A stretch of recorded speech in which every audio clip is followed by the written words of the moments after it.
Oh. Holy moly! Oh, buddy. Woo!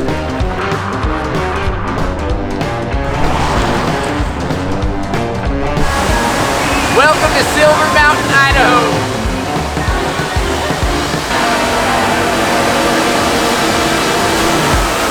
That makes one for the trip.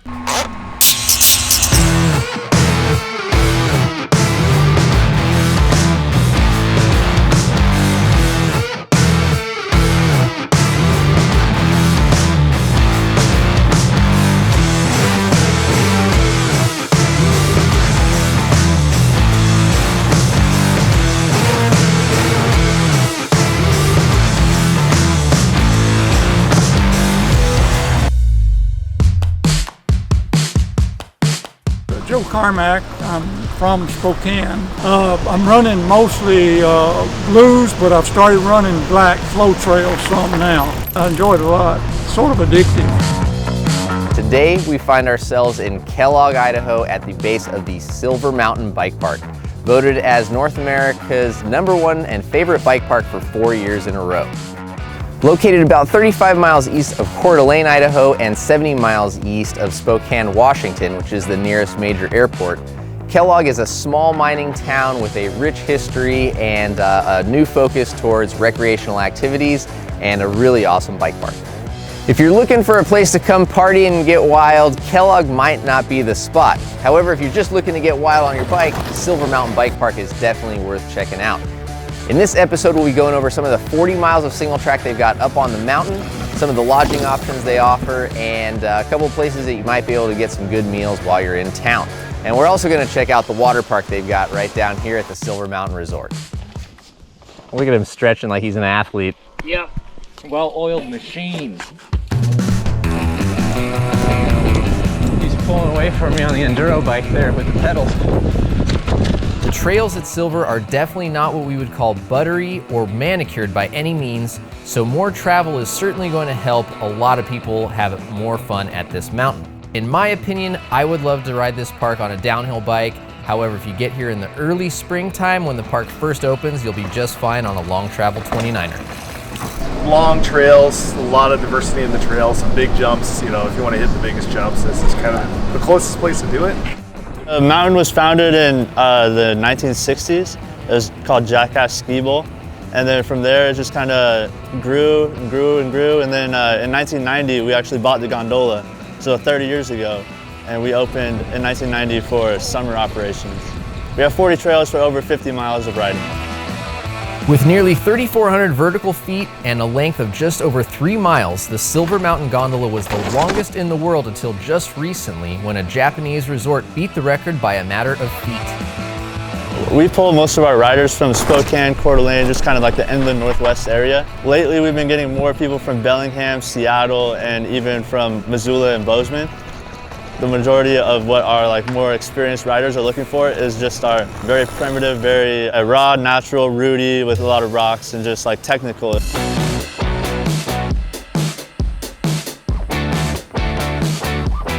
Now the terrain itself is pretty steep, it's pretty rocky. If you kind of get into some of the advanced level terrain, it's going to be very rooty and fun. The beginner trails, we heard mixed reviews from people out on the mountain and here in the village. Some were saying how fun and as much they enjoyed the beginner trails, and then there were some that were saying it was bumpier and rockier than they expected. So, you know, take that for what it's worth, depending on your skill level and your comfort with rocks and bumpy terrain.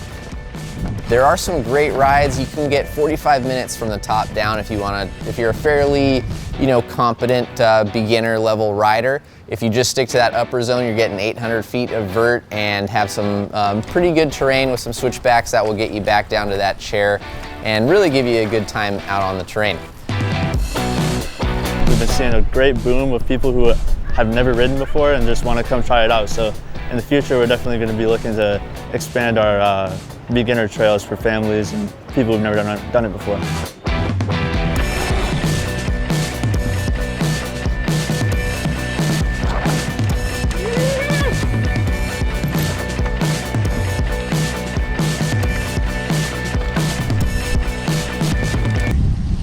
just got done riding wide open for the first time. Holy moly, it is wide open.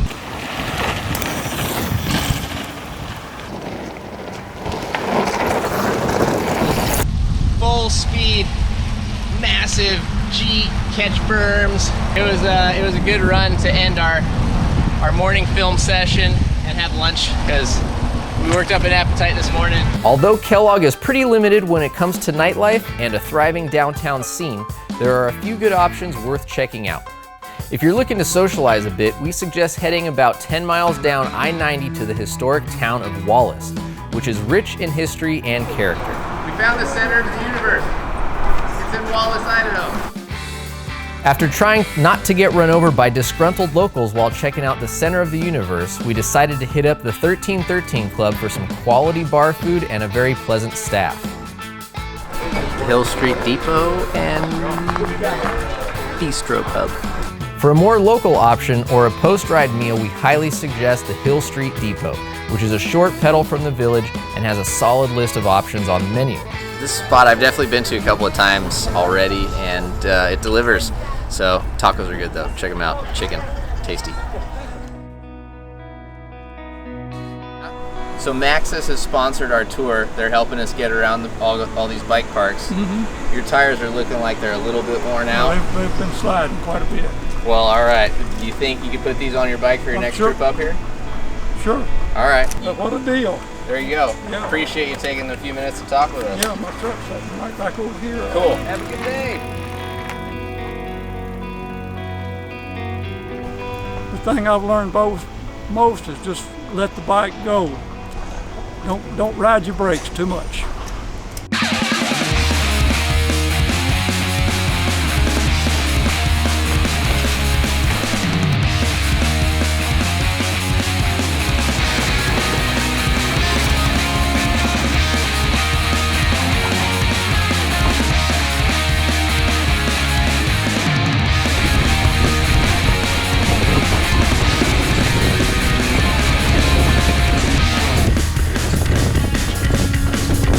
So the best time of year to come visit is definitely the first month that we're open. We always shoot to open Memorial Day. What is your favorite run on the mountain? My favorite run on the mountain is Secret Squirrel. So it's a black diamond and it's kind of off to the side, a little bit hidden, but there's a lot of great like little drops and stuff, and it really pushes myself as a rider to try to get better. So after 3 days here in Kellogg, Idaho, how does Silver Mountain stack up? Well, that really depends on what you're looking to get out of your bike park experience.